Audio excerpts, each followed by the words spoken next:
আসসালামু আলাইকুম বন্ধুরা, দেখেন আজকে আমি আলু বেগুন দিয়ে রুই মাছ রান্না করব। প্রথমে আমি ফুরানিটা ভেজে নিলাম, এরপরে আমি মাছগুলো লাল লাল করে ভেজে নেব। মাছগুলো আমার ভাজা হয়ে গেছে, এখন আমি উঠিয়ে নিলাম। এখন আমি মশলা দিয়ে দিলাম। মশলা দিয়ে এরপরে আমি আলুগুলো আস্তে আস্তে দিয়ে দেব।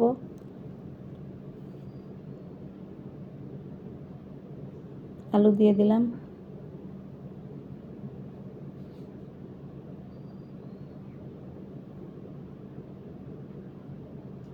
লবণ দিলাম, হলুদ দিলাম, হলুদ দিয়ে নেড়ে চেড়ে দিচ্ছি। এখন আমি এতে পানি দিয়ে দেব।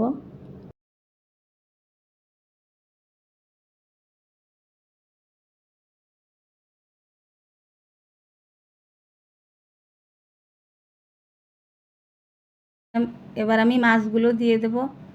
মাছগুলো একটু নেড়ে চেড়ে